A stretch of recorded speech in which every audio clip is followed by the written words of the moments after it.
Appreciate you guys tuning in this week. We're gonna have a good second week of the podcast because BaRRa, I'm gonna keep it 100 with you here. Mhm. You guys lost on Friday, and I thought Yep. I might be getting emo BaRRa come Sunday night. I was a little bit nervous about it. I was like, man, I don't know if he's going to be in the mood. He's going to be all sad. He's going to be doing that thing where he like shakes his head and puts his hand on his forehead and looks off to the side. He's like, what are we doing, bro? I have to hear all that. I'm still doing that. Okay, good. I want to stay on brand for sure. But congratulations on your first SPL win in what I'm sure feels like far too long. And it was up against forever. a really good E United team. I know that you guys you were just going over it on your own channel, but I just want to talk to you about the set. Did it go the way that you expected? I mean, obviously you want to go in and get wins, but a 2-0 I think might have been a surprise a bit. I didn't expect game 2 to be so clean, honestly. I don't think we were capable of having a clean game. I mean, the game still wasn't that clean, but for us, it was a pretty freaking clean game. Almost said a bad word there. It was a pretty clean game. I enjoyed it. Game 1, it was a little sketch here and there. We made a few misplays. I actually made a lot of misplays, I think. Watching it back, we messed up a decent amount, but it was still relatively clean and relatively, it was good for us. Relatively good for us, I would say. Yeah. 'Cause I didn't expect to be winning games yet. Like, I expected our ramp up and everything to be... I expected to be like a bottom tier for a while. Not like months or whatever, but like a few weeks. I didn't expect to like win a few sets except against like the other bottom teams, right? And then we just come in and have a clean game. Like, nothing makes you feel better as a professional player than to have a nice, clean game. Yeah, not one of those. It feels good to win the games where you're down 10K and then end up stealing away a win, but these definitely feel much better. I mean, Jake on the Horus, man, unbelievable performance. Were you guys surprised that they didn't ban Horus game 2? Because I thought for sure they were going to. I don't know if they would respect ban Jake. I mean, they were banning the tier, right? Like, they already kind of are. Yeah, I don't know if... I feel like it's just like a ranked ban to ban tier, right? Like, he's known for running it down as tier, so we're going to ban tier, and that's like our mindset. It's like... Yeah. I feel like sometimes it's hard to see Horus's impact. Really? Because I feel like it's easy to see when I get blinked on and 2-1 and insta-killed. What do you mean? Yeah, I just feel like it's not one of those gods you're like, we got to get the Horus out of here. Like, I just don't feel like it's a god that pro players freak out about. Like, sure, you saw Vogue die to it. Like, which time? Snoopy died to it. Dude, people are just inting into Horus, bro. On God. At least Snoopy beats the combo once. Like, good lord. That was something else. I think it's like Athena where people just forget how to play against it, and people just forget how much damage it does. Sure. And then you get Wombo, and you're like, dear God, what am I doing? Like, when I watch back Snoopy dying is on her level 1 in game 2, I didn't expect him to die. Like, in the game, I was just like, okay, we're going to poke him a bit here. But Jake literally cleared the minions with his Horus stun. I auto-attacked right through the minions that were just dying there. And it was just perfect. Like, yeah. Like, but even being in the game, I'm like, okay, he's like 450, 500 HP. We don't get the kill here. And I don't think people will... I think people respect Jake's Horus now, but I don't think before that set, even in that set, I don't think, it'd be like, okay, we got to ban the Horus. I feel like they would be like, we made too many mistakes. We gave Snoopy Uller, which I don't think he's that comfortable on. I think it's a meta pick, but I don't think Snoopy plays it. And I feel like that was probably their decision-making after game 1. It was like, we'll give Snoopy a CC immune ult and going into game 2. He'll be much safer, and then he died level 1, which is just like, again, like, this is really happening again. Like, Horus got another lead. Like, what am I felt like a bit now? of tilt. I mean, there was, 3 kills back to back to back that happened really early game 2. Is it kind of hard? Like, you're already feeling good.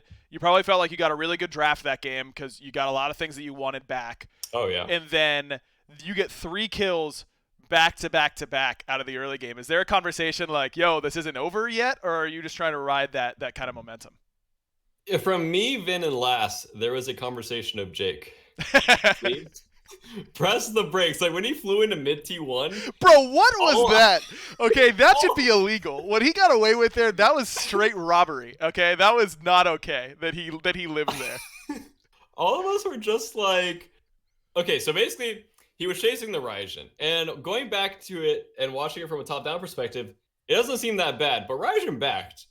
And then I think Last and Vin were maybe telling him, no, no, no, no, no, don't go for it, don't go for it. And then so he turns his camera around, and I think that's when he flew into mid T1. And he's just like, oh no. I think he's sending bombs. I think I inted. I think. I'm like 90% sure I think he said that. I'm pretty confident he said Listen, that. man, if you said, Jake, I think you inted, that's fine. No one's going to be angry at you for letting him know. Because he did int, but for somehow he got away with it. I don't know, man. I really thought, game one was pretty back and forth.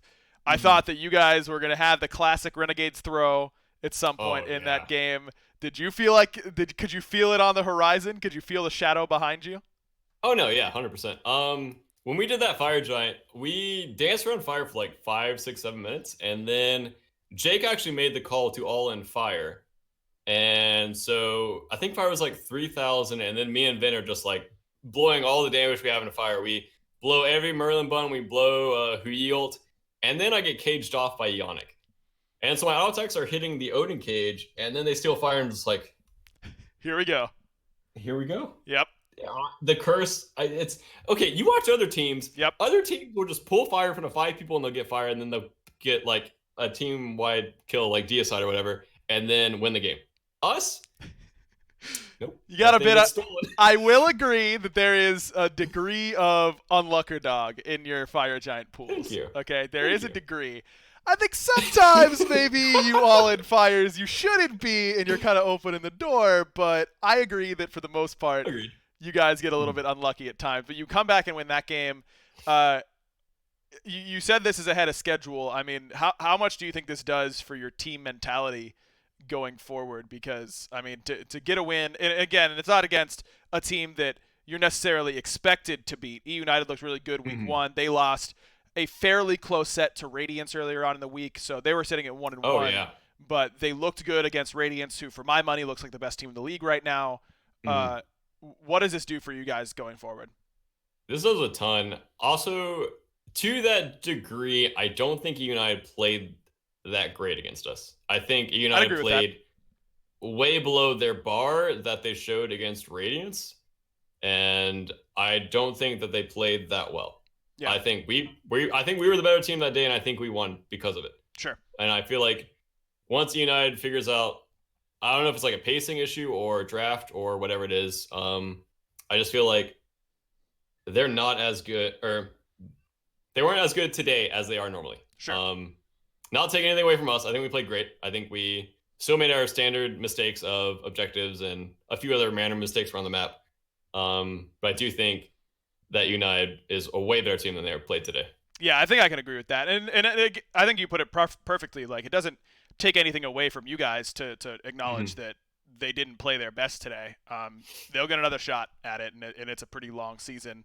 We talked a little bit about Horus already. That's one of the things we want to cover. Real quick, if you guys are watching on Twitch right now, of course, make sure you can follow Prediction Esports and hop on. You can find this podcast, if future episodes, last week's episode, whatever. It's on Spotify and Apple Podcasts. They also have a lot of other great podcasts there from other different esports. So if you're interested in Smash or Dota or Rocket League or anything like that, they'll have something for you. We've got a couple topics today after we've talked about Renegades win, which we already have.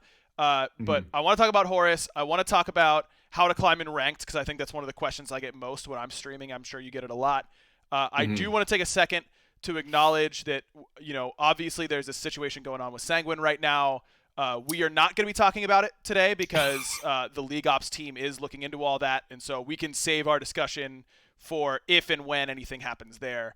But I want to talk about Horus because he popped off for Jake. He popped off for Rongyu, and we didn't see any Horus at all in SOC or SCC or any of the lower level leagues, which kind of blew my mind because he was so good last year. Like, why do you think teams didn't play him? I mean, has he been being played since day one of scrims for this season? Like, what's been the deal that it took this long for him to kind of show up? So basically, we convinced Jake that Horus is a very good god. It took a lot of convincing because Horus is not Jake's style of god. Can you elaborate on that at all? Like, what do you think Jake's style of God is? Like, not a support, or like any god that he can go really fast on and kill a lot of people on. What do you mean? You can build regrowth on Horus, and it's nuts. It's so good. But he won't build that because we have convinced him that tank items are good items. Wow. And it took a lot. You have absolutely no idea how much convincing we had to do for Jake to build tanky. What was the last damage item that's been really tough to get him to drop? Is he like still trying to build Blackthorn Hammer every game and like really get in there? There was one game he built Void Shield on Horus for himself, and we were just like, don't do that. But BaRRa, he's gonna swing. He's gonna swing. Just don't do that, dude. Like, we need you to build full tank. We need you to be a front line. And it's taken a lot of discussions to kind of turn Jake into I would say like an SPL support, because mechanically he is god tier. Yeah, his mechanics good. And the way he team fights and just the way he thinks about the game is really good. But then you'll still have these ranked, like, I guess plays that come back where it's just like, I haven't ulted. It's been like 2 minutes. Guys, I need to ult. I'm going to press 4 here. I'm going to fly up and look for something. And then he did it. He flew up. He was like, I think I just want to press 4 here. And he flew up at Gold Fury, or it was like below our mids or something, and just flew up and looked around the map, and that was it. He checked it out. I mean, that's that's a classic. That's info, man. I mean, what do you get? What else do you need? He didn't find anyone. Took Glass on a little adventure around the map, and that's. And back to Horus. Back to the original point. Yeah. I think it's just a god that people just forget how to play against. He's just a traditional support. He does a lot of damage. He's a warrior, so his scalings and damage are insane. And then his ult is one of the best ults in the game. Yeah. And I think for the team comps that we're drafting and the plays that we want to make, I think it matches Sanguine's drafting and their decision-making and thought processes. And it just, we just want to do the same things right now. So Horus works for both of us. It's also one of Ronnie's main gods that he is really, really, really good on, and Vode experienced that. And I think it just works for him and Natori. They like playing aggressive in duo, and they like looking for kills. And I think Horus allows Jingwei to get through the early laning phase, and that's what Sanguine did. And then for us, it was just, we wanted to kill people. So Hu Yi Horus is just like, it's just the best way to kill people. Dude, you can kill people with anyone with Horus, man. It makes Jingwei a kill pressure god. That's insane, isn't it? I mean, to turn Jingwei into like impossible to fight against level 2, that tells you something about the god for sure. Bro, Josh just roasting her saying Sanguine. Yeah, I mean, you thirsty or what? I say it every other time. I'm so sorry. It's Sanguine. It's like they're winning right now, so it's Sanguine. It's like UIN, dude. I'm from Georgia. I can't pronounce things. Like, they really can't put that on me, man. Last episode, you had a really thick Southern pronunciation of something. I can't remember what it is now, but I was like, holy God, he is a Georgia boy. Deep down, I can hear the Dallas, Georgia in his voice. Like, yeah, I'm just not that great at talking. Well, good thing you're doing a podcast, right? Yeah, that's exactly where we put people that can't talk that well. But you left click pretty well, and so that you're valuable to us in that. And hold W, thanks to Jake. Oh, the tower dive. I'm just gonna cover that. Yeah, Jake go ahead. Loves tower dive and loves to do gold furies. So game 1, he was like, "Can we tower dive this?" And I'm just like, "Sure, man, let's go for it." And I just got in there and died. You did get in there though. Say what you will, but you got in there. Yeah, and then chat's just like, "Oh my God, this is the old BaRRaCCuDDa. He's diving towers." Like, dog. The old BaRRa, the launch tournament BaRRa, right? Every set, there is literally the old BaRRa's back. And I'm just like, how do you guys say this every set? Like, yeah, I don't know if I'm guilty of that. I think I've managed to stay clear of that one, but that is definitely a phrase going around. I mean, do you think that you had a fall-off period last year? Do you think that it was individual? Do you feel like you're back, so to speak? Are you back to vicious and delicious BaRRaCCuDDa? Or are you the new Ataraxia? Are you the new passive ADC, so to speak? No, just shout out to Mifflin. I've never been this aggressive since launch tournament. That's right, baby. Launch tournament was when you were last unleashed. Yeah, I was diving towers then, dude. There, no one could hold me back. Bro, everyone looks like a little baby lamb in comparison to Zapman at launch tournament. Are you kidding? That guy Oh was my god, yeah. a rabid animal, just chomping at the bit to dive every tower. No one else could have possibly matched that level of unbridled aggression. Yeah, Zap in his old days, as both of us reach our 50s. I mean, back in the day, I don't think he cared if he won or lost games. I think he just cared about diving and like making the play.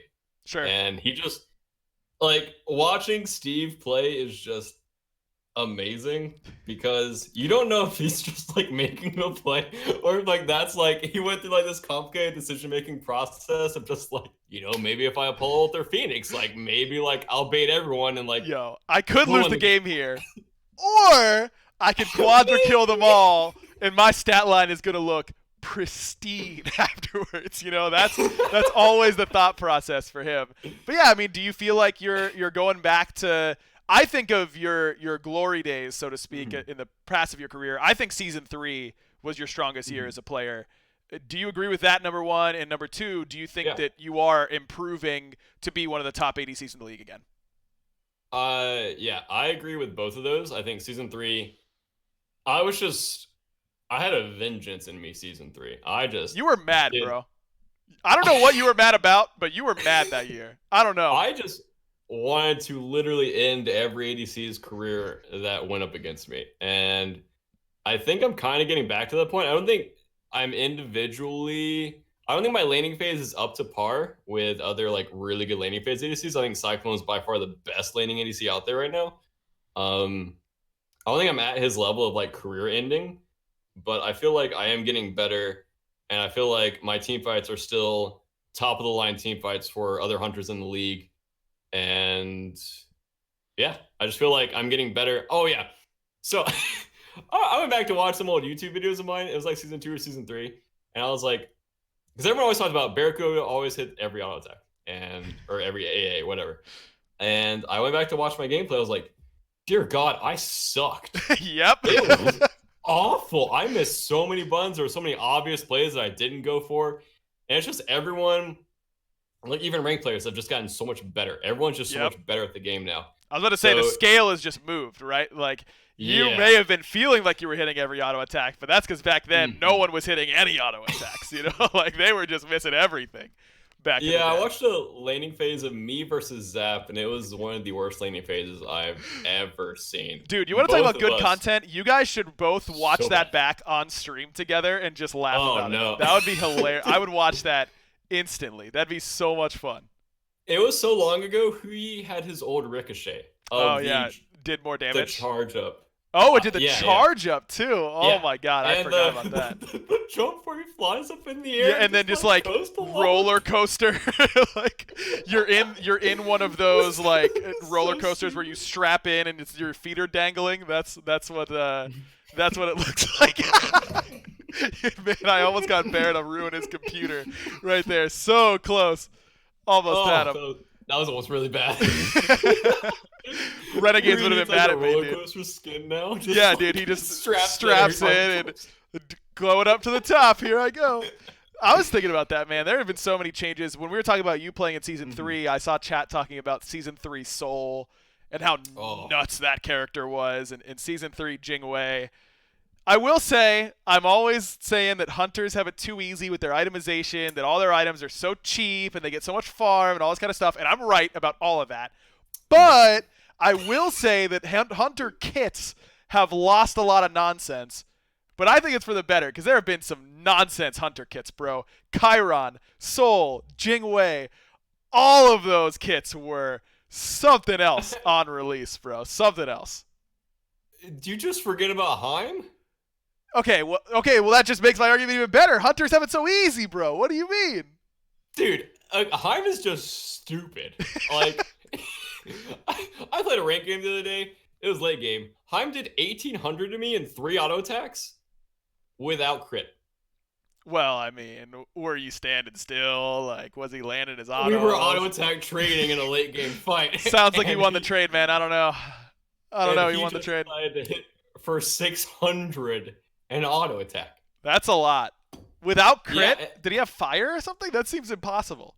I'm pretty sure it was fire 3K pot, Okay. but That makes sense. I need my argument to sound as exaggerated Right. as possible. Understood. Right. It was To level get that 1. nerfed. He actually killed you 3 times. Like, I don't. He respawned you in place and then killed you again. It was I was weird. pretty much role-playing vote. Right?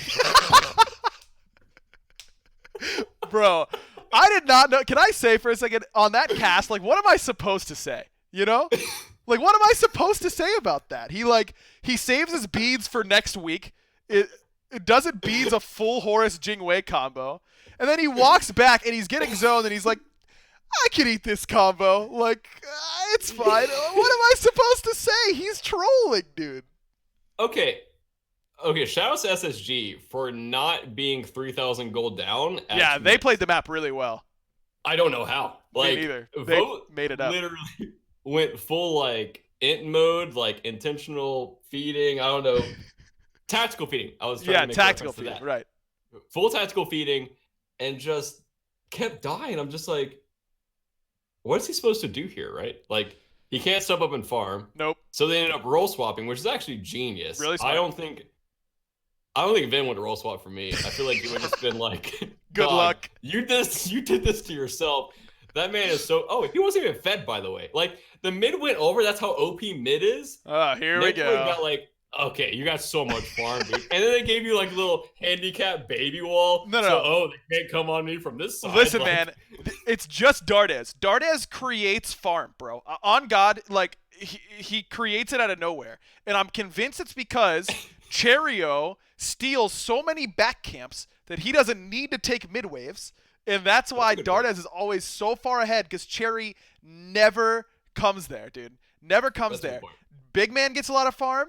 It's because they don't share a lot of mid waves either. It's only those two teams they always seem like. Oh, and Shinto always gets really far ahead. But Rongyu just accepts that he's going to be down 2 levels. It doesn't care about it. Like a good support should. That's what support should be doing.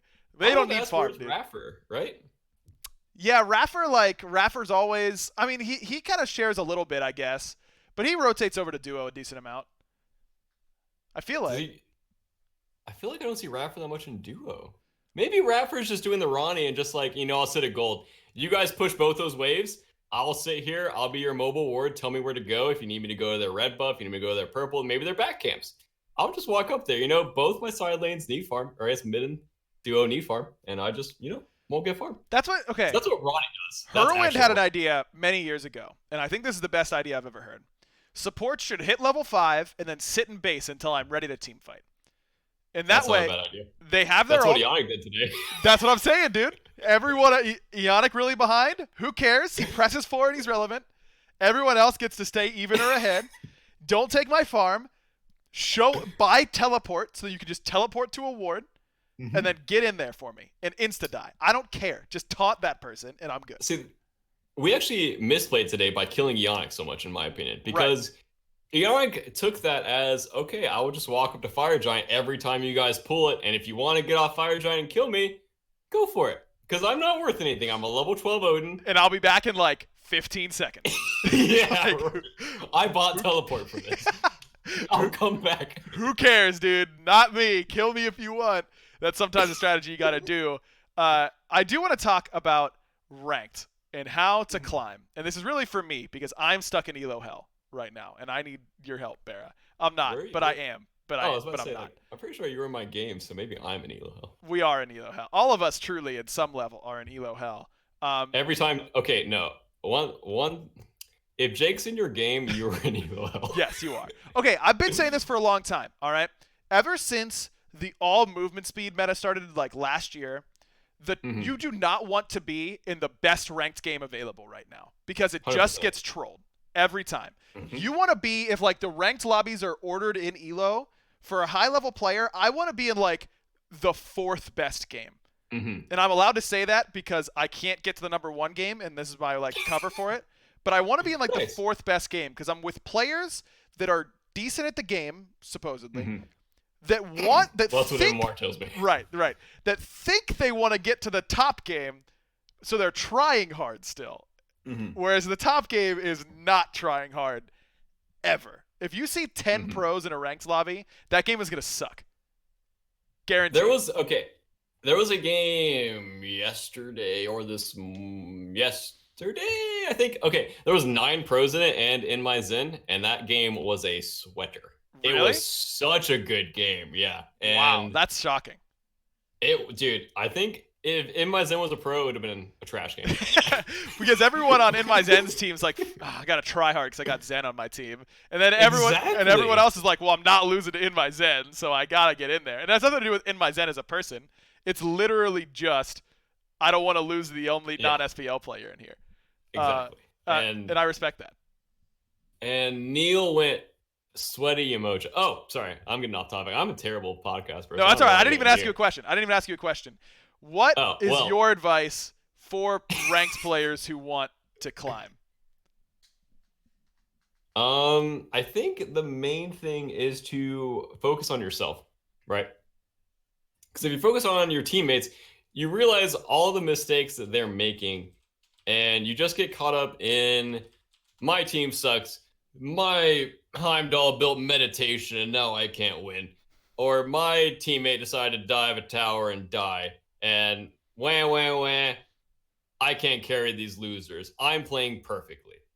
Like, you're not. Yep. You suck. Everyone sucks. Everyone ranked in Smite sucks. There's no good players in Smite. We're all noobs except for, like, Baskin, right?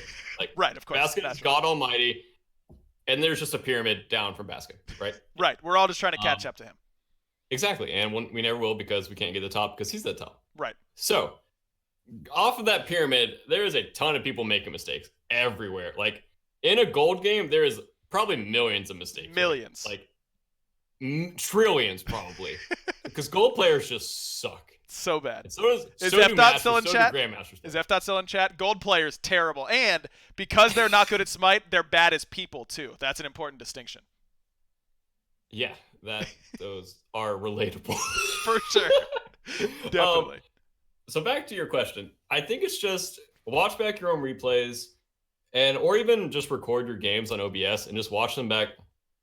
Realize why you're dying or why you're making the plays that you were making. Realize if it's an individual mistake or you could have done something better or just slightly better. Like, it's all about slight improvements. Even as a professional player, it's all about slight improvements. It's all about either hitting that auto attack or knowing that maybe I shouldn't jump in there or maybe I shouldn't beads a blink Ymir freeze when he's got no follow-up, right? Like, right. It's just focusing on yourself, because once you start focusing on your teammates, you just start complaining. You just start whining about why everyone sucks because they're not Baskin. No one's Baskin except for Baskin, right? Right. And that's just what it is. Everyone sucks. Yeah, don't be trying to be Baskin, for sure. Don't be thinking that your teammates are going to be Baskin either. And honestly, for that ranked advice, that's what I do. That's how I got good, is because I focus on myself. I realize that it's just a ranked game. Oh, another thing, don't look at your MMR. That's a good point. Don't care about your MMR. Don't care about your rank. Don't care about any of that stuff. As long as you are hitting Q up and just focusing on yourself, you will get better. You will learn from your own mistakes, and you will just get the climb, because everyone else is getting those bad games like you are. Everyone else is getting that Heimdall meditation that doesn't know how to rotate, that will just sit and duo, will go 0-15, and will lose. Everyone is getting those games. And if you just, like, another thing, some games are just losses. Yep. You cannot do anything to win this game. You will try your hardest, and sometimes your draft just sucks. Or maybe you have a mid laner that's playing solo lane this game. He has no idea how to lane against King Arthur. He will die 5 times. He will lose all of his blue balls. He will lose his tower in 5 minutes. Right when that Arthur finishes Glad Shield, he will die a lot. And you will just lose that game. And until people learn that some games are just losses and to just not rage about it. And once you start raging, you just play worse. Unless you're one of those special breed of players that for some reason, the angrier they get better for some reason. I don't know who those players are, but I feel like there's a breed of them. You're not that guy. Most likely you're not that guy. There's probably like 5% of players are that guy. Yeah, I'd be surprised if they're that much, for sure. I think that expecting your teammates to do absolutely nothing, but also at the same time trusting your teammates to do their job is like the right mentality. Like, yes, I should assume that the Geb is going to shield me if I get attacked here, But also, I shouldn't put myself in a position where the Geb has to shield me if I can help it, right? It's like it's finding that balance and definitely trying to look at if you missed one auto attack and that person lived, even if the other person missed 3 abilities in a row, if you would have killed them because you landed the auto attack, it's on you ultimately because you can't control anybody else. Before we go any further, BaRRa, there's a big uproar in the chat right now. I was about to say, what is this about this gorilla question? I don't know if you saw this on Twitter, and I have a very I did not staunch position on this, so this is good. You're going to be fresh to this. Dear God. Who would win in a fight to the death? One silverback gorilla who understands the stakes, or 100 cloned Mifflins who are not scared of death. Okay, imagine Mifflin made 99 clones of himself that he could basically control, right? And he can use them as he pleases to try and kill this one angry gorilla. Who do you think wins in a fight to the death? Is it the Mifflin that said I haven't been aggressive since launch tournament? That's the same one, yeah. Yeah, gorilla, 100%. Yeah, it just got brain power, right? Yeah. The gorilla's brain power over the 100 Mifflins, massive. Okay, listen. Rewind until Mifflin hadn't said that yet, okay? Before you heard Mifflin say that sentence. Okay. Pick whatever adult you want in there. Who wins in a fight to the death? Wait, pick any adult? An adult with Mifflin size or someone else's, like, a pretty big guy. Right? Like, Mifflin's a strong dude, okay? He's going to mess that gorilla up, he thinks. Mifflin thinks that he could win this with, like, far less than 100, for the record. I would still say the gorilla. It's obviously the gorilla. It's not even close. The gorilla. These people are insane. Chat. It's got to be the gorilla. Chat, it has to be the gorilla. You don't understand how strong gorillas are. You don't get it. And I understand that 100 people is a lot of weight, but you can't all 100 get on top of the gorilla at the same time. What? And he's obvious. The gorilla gets to slaughter humans with the flick of a wrist. Yeah. It's obvious. Okay, I'm moving on. I can't talk about this anymore. I've yelled about this for so long. It's obviously the gorilla. Okay, that's it. It would just be the gorilla. Thank you. End of story. Anyways, we are going to take some questions from chat that are not gorilla or Animal Kingdom focus. I understand that that's not likely going to happen, but we can try at least. If you guys have any questions for us, they're going to be some terrible questions. Yeah, they're going to be really terrible. There's no way that we get good questions. The chat's been spamming like gorilla question and gorilla gang for the past like 5 minutes. They've been really pestering me to ask this question all the time. Like, I don't understand. They just don't understand, and that's not my fault. Ooh. What do you see one you like there, BaRRa? You said ooh. Do you think the Obey roster will survive the end of Phase 1? Ooh, that is a good question. What do you think, John? Oh, what does survive mean? No roster changes through the end of Phase 1. Yeah, let's just leave it at that. No roster changes. I think right now, I don't think they would drop anyone. I mean, the person on chopping block would be like Inbound, right? Like Inbound. Yeah, he's the rookie, right? He's the rookie. I don't think there would be a good replacement for Inbound. I mean, if they did chop someone, it would be them two. I'm not sure which one it would be, but I don't think they're going to make roster changes. I don't think. I'm not going to say that. Never mind. Smart call. I'll say it for you instead. Look, this team, they looked better today. They looked better than I thought they would against Radiance. But we have watched Smite at a high level for a long time. I just don't think this team has the pieces to win a world championship. Right? That's a fair. I don't think anyone can contest me on that. And if you aren't trying to win a world championship, what are you doing? Right? Like, what's the point of competing if you aren't trying to win? And I think that is the big thing for me. I know I went on a pretty long rant about this last year, actually in relation to you guys' roster, that at some point, right? Like, if you know that you, like, even if we start playing our absolute best and we all play as well as we can and we get the meta down, you have to, no margin for error to win a world championship. And so if you don't think that you can do it with this roster, then what are you doing here? And that's the thing for me, is that I think that with this Obey roster, I know it's only 2 weeks in, but Mhm. you can the proof is in the pudding, man. I mean, you can the writing's on the wall, whatever you want to say. This team is not going to win a world championship in this currently constructed fashion. So either something has to change, or they need to get way better than what they look like right now. But that seems like a pretty uphill task to me.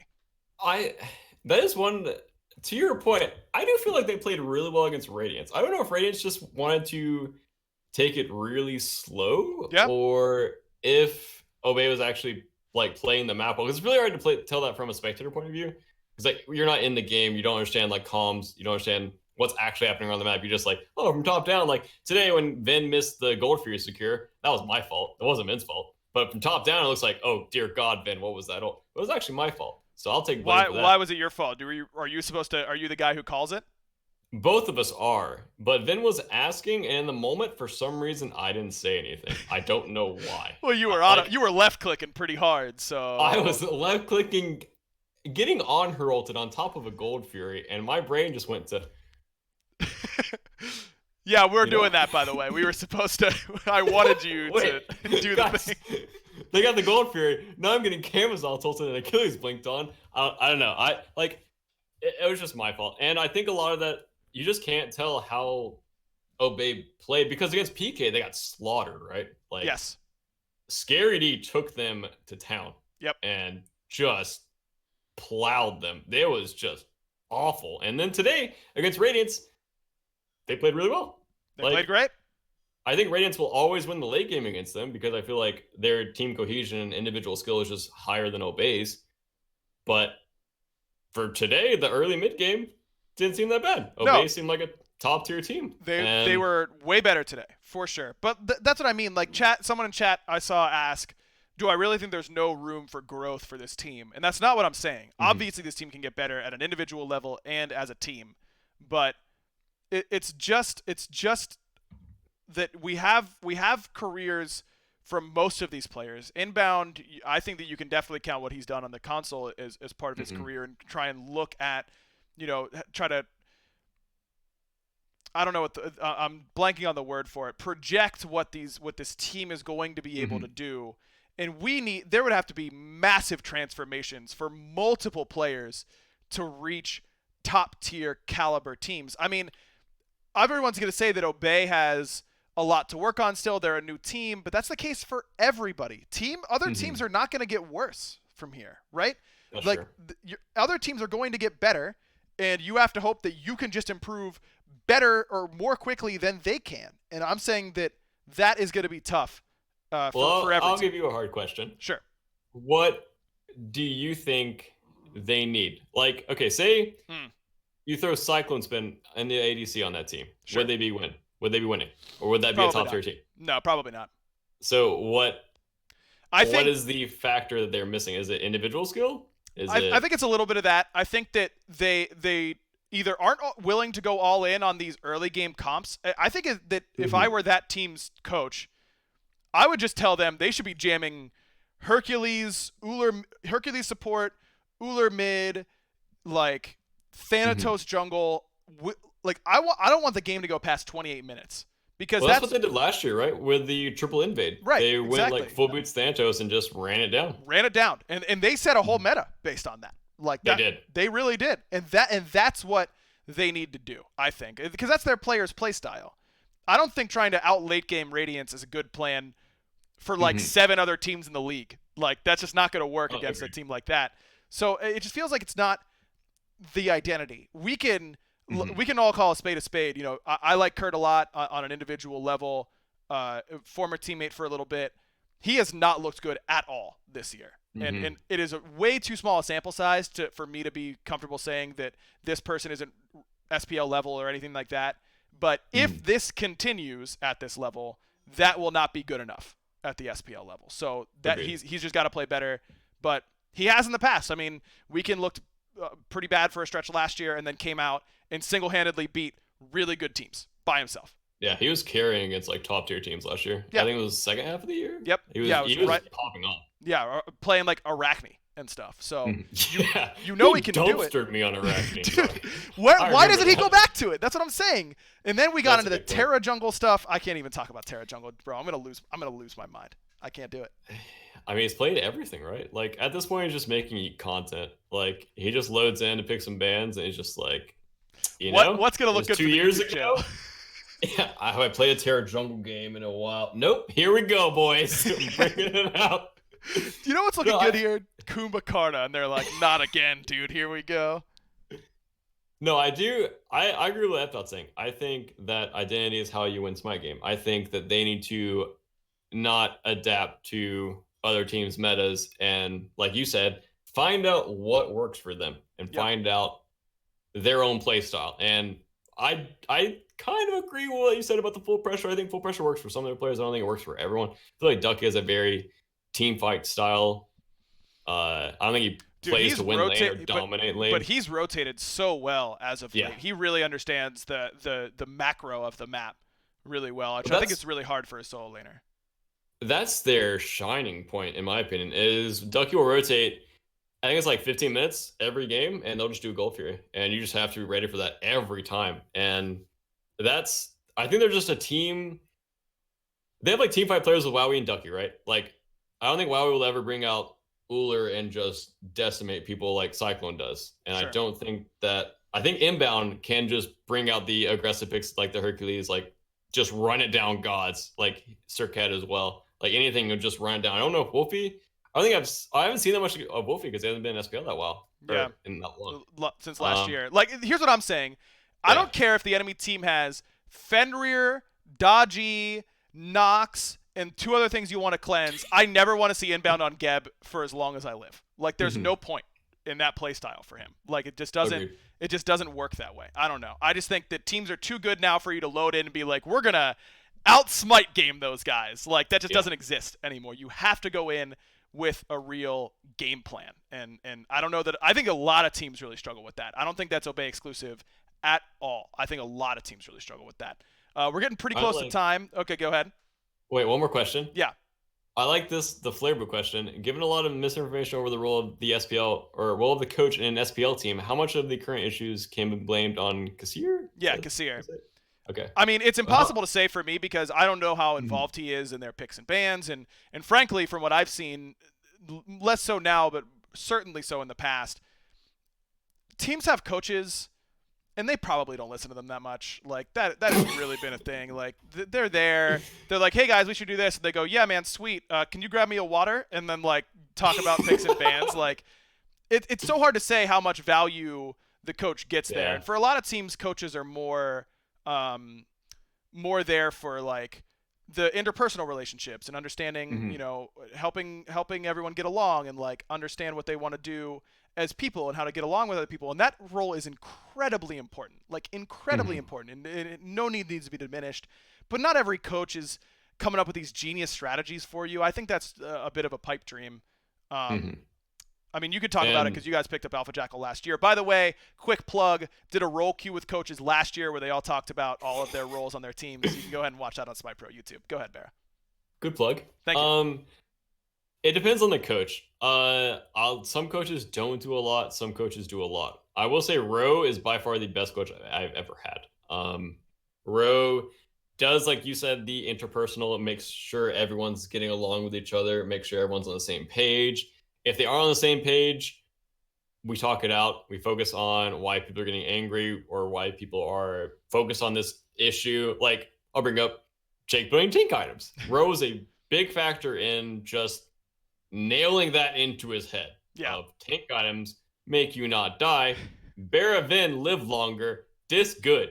Yes. Like, it was just a good talk, and I think it took like 3 hours, but we did it. But we got there, baby.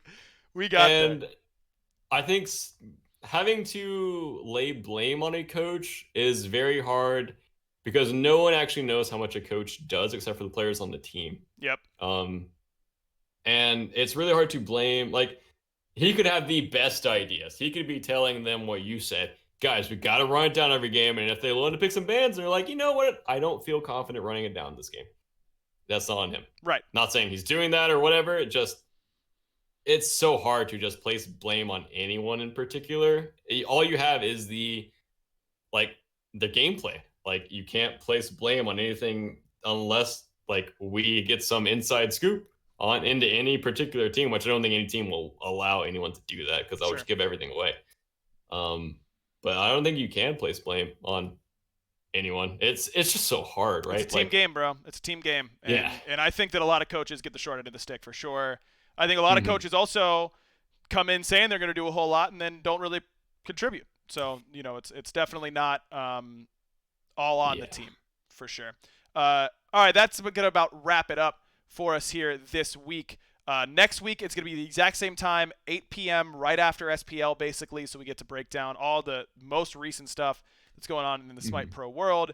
Again, guys, make sure you're following this Twitch channel, twitch.tv/Prediction Esports, and extra E in prediction. Make sure you search for them on Spotify and Apple Podcasts as well, for both the Backliners podcast and a whole bunch of different podcasts everywhere else. They've really helped us out. And this will also be on BaRRa's YouTube channel, so you can go in there. I always look at those comments. Give us some topics that you guys want to hear us, want us to talk about. We're going to be talking about SPL every week, obviously, but some of the broader topics like why Horus has been good or how to climb in ranked, I definitely want to get into those. And I think we should get a guest in here pretty soon, BaRRa. Maybe I've got some ideas cooking in the old noggin up here that I'm not willing to let out of the bag quite yet, but I think that'd be some fun. It's gonna be good for sure. Also, obviously, the gorilla would win against 100 humans. It's a gorilla. You guys don't understand how strong they are. Okay, I agree. It's not even close. It's not even close. Thanks for watching, everybody. Make sure you follow Prediction Esports. Also on Twitter. Their thing is in the Twitter below, I'm sure. And we'll see you next time here on the Backliners. Thanks for watching. Bye.